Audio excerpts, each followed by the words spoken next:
Bonjour, je m'appelle Claire Guibert, je suis énergéticienne et créatrice d'objets vibratoires. Je crée donc des réceptacles en géométrie sacrée et des pendules taillées sur un tour à bois. Si vous avez envie donc de vous faire plaisir, retrouvez mes créations sur le site Vibratis. Je récupère le matériau dans les magasins de filière bois. L'idée est de donner une seconde vie à des chutes et non d'abattre des arbres. Je peins en doré les réceptacles afin de combiner l'énergie or et l'onde de forme. Donc l'or, dans mon intention, c'est l'énergie christique, d'un point de vue énergétique et non religieux, l'énergie du soleil, du masculin sacré, de la royauté, de la souveraineté et du système immunitaire. Vous pouvez également télécharger gratuitement le e-book Onde de forme dans la géométrie sacrée que vous pourrez ensuite imprimer chez vous. Bien entendu, le lien de la formation en ligne L'Art du Pendule est dans la barre de description pour vous donner les bases solides au quotidien. Et je voudrais vous dire aussi un grand merci, un merci de tout cœur. Nous approchons les 1500 abonnés en peu de temps. Que dire, waouh! Donc merci du cadeau, et pour ceux qui ne l'ont pas encore fait et qui ont envie, n'oubliez pas de liker, de vous abonner et de partager. Nous allons partir pour une série de plusieurs vidéos au sujet de cette passionnante géométrie sacrée qui me fait profondément cheminer et que j'ai envie de partager. Aujourd'hui, je vous propose d'évoquer la douce graine de vie. Allez, c'est parti! Donc, utiliser la géométrie sacrée, c'est utiliser une onde de forme spécifique en lien avec l'intelligence du vivant. Toutes ces ondes de forme sacrées augmentent le taux vibratoire à un niveau bénéfique pour tout organisme vivant. Une géométrie sacrée en tant que dessin, gravure ou sculpture propage une information qui va soutenir le vivant. Et la couleur peut aussi apporter une énergie supplémentaires. Ces codes divins comportant des informations vitales sont largement utilisés maintenant pour notre consommation. De l'alimentation en passant par les remèdes médicinaux, les cosmétiques, les plantes, à la pratique de l'art-thérapie et la méditation. Son information est donc transmise en toute autonomie et elle peut être renforcée par notre intention, que ce soit la pensée, l'émotion, la visualisation ou la verbalisation. Vous trouverez plus d'informations sur la vidéo d'introduction au sujet de la géométrie sacrée avec son lien avec le nombre d'or, ainsi qu'une autre vidéo traitant de la fleur de vie qui est intrinsèquement liée à la graine de vie.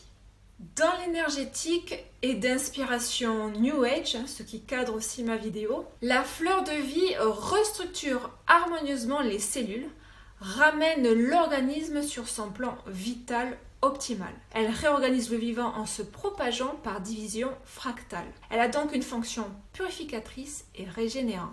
La graine de vie, elle, porte l'énergie de la croissance dans toutes ses formes. C'est grâce à cette énergie que se déploie ensuite la fleur de vie.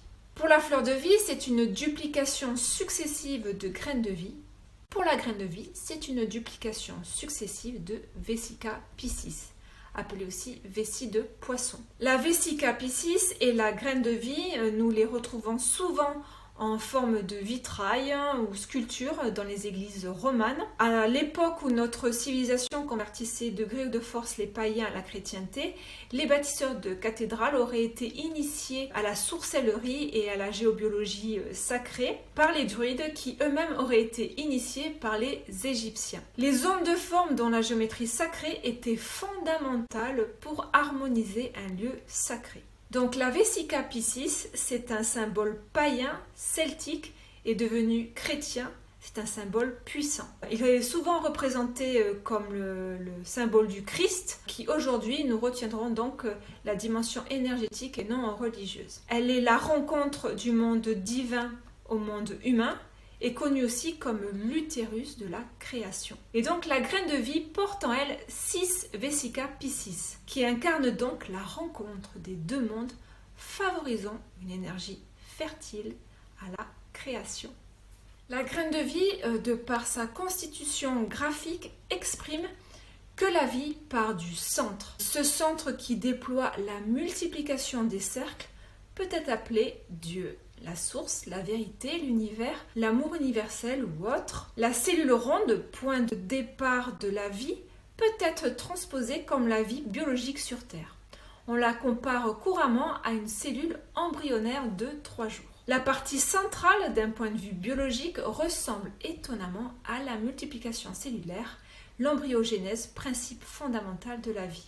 La source va chercher à se développer pour assurer son évolution. La graine de vie marque la première étape de la phase d'expansion, c'est elle qui impulse la création de la fleur de vie.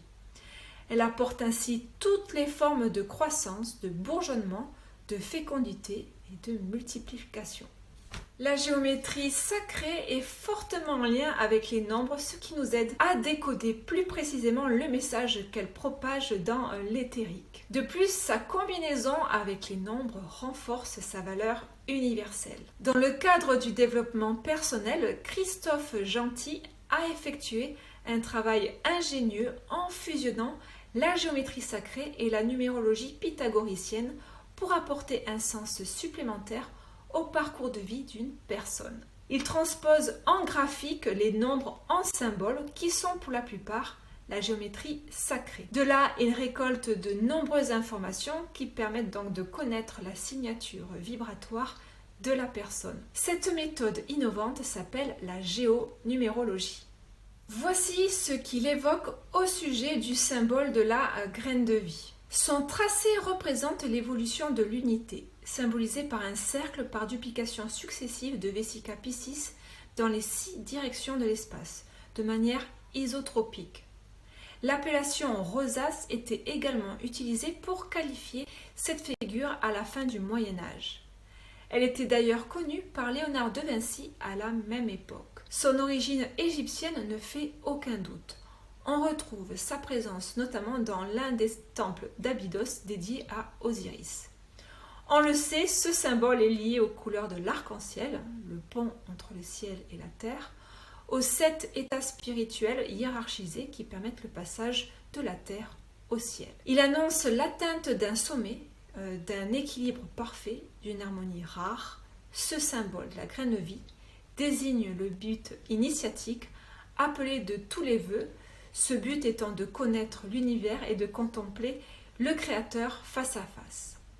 Le sage parfait, selon la doctrine taoïste, est celui qui est parvenu au point central et qui demeure en union indissoluble avec le principe. Ce symbole montre à l'homme la voie en l'invitant à retourner en son centre, c'est-à-dire en intériorisant l'énergie spirituelle qu'il a développée dans sa relation au monde.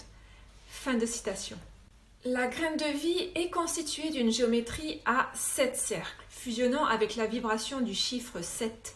Elle est souvent relatée pour symboliser les 7 jours de la création, mais aussi les 7 planètes, les 7 chakras, les 7 métaux, les 7 formes cristallines, etc.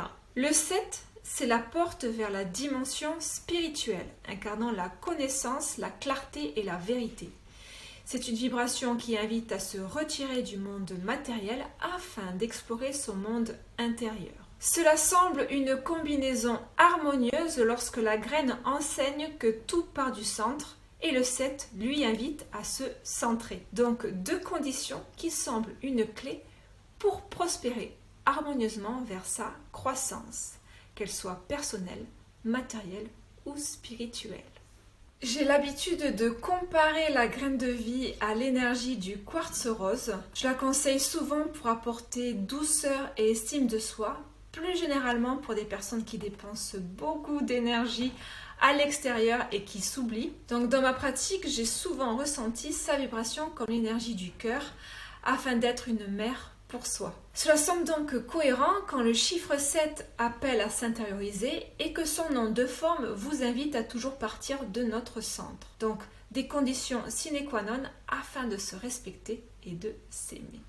Il est donc important, comme je vous disais, d'expérimenter et non de croire, de faire sa propre expérience. Donc on peut comparer un verre d'eau informé et non informé en calculant son taux vibratoire et aussi en goûtant la différence à l'aveugle. D'un point de vue physique, on peut constater que nous sommes un certain nombre à remarquer que l'eau est plus soyeuse. On peut aussi arroser ses plantes de cette eau informée ou laisser une onde de forme proche de la plante afin donc de voir son évolution, voir peut-être si elle a plus de vigueur. Bien entendu, l'intention va amplifier son action. Personnellement, je ressens à chaque fois ce plaisir de boire cette eau informée. J'ai vraiment la sensation de me désaltérer, que mon corps me remercie. Voilà, j'espère vous avoir éclairé sur la graine de vie. C'est à chaque fois un plaisir de transmettre la géométrie sacrée. C'est à la fois magique et bien réel. N'hésitez pas à télécharger le e-book en 2 formes.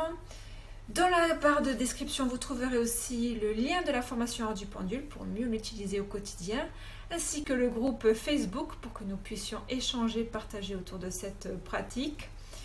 Bien entendu, mes créations sont sur le site Vibratis, que ce soit les réceptacles en géométrie sacrée et les pendules taillées sur un tour à bois. Je pars m'atteler pour vous proposer d'autres vidéos au sujet donc de la géométrie sacrée. Et n'hésitez pas à liker, à vous abonner, à partager afin de faire perdurer la chaîne.